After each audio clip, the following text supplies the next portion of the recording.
In a game that figured to have just as much drama as the bubble reopener, the Milwaukee Bucks fell to the Houston Rockets, 120-116.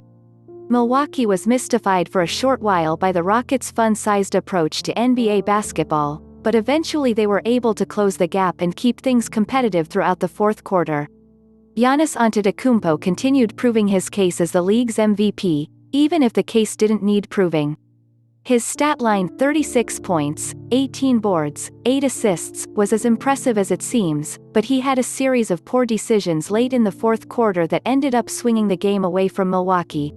Khris Middleton was a flamethrower in the first half, and ended the game at 27 points, 12 rebounds, and 4 assists.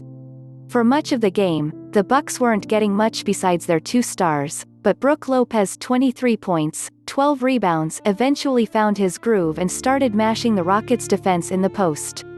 DJ Wilson, who only played 7 minutes, was a crucial part of stabilizing the Bucks in the third quarter, when Milwaukee was struggling with Houston's small ball lineups. James Harden 24 points, 7 rebounds, 7 assists, 6 steals, spent a long time struggling to find his range, but is too productive to be held down for long, even with 4 first-half fouls.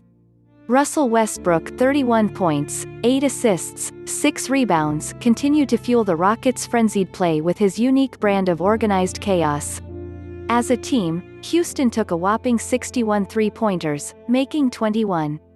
All in all, this was a game that the Bucks didn't need and the Rockets did desperately, and Mike Budenholzer was able to figure out a few lineup combinations that, especially in the playoffs, can help in certain situations.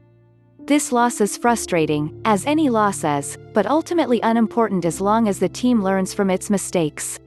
Stat that stood out, 22. There are so many that stand out from tonight's game, but the massive disparity in turnovers committed is what sunk Milwaukee in this one, particularly with a stretch of mind-boggling mistakes in the game's final moments.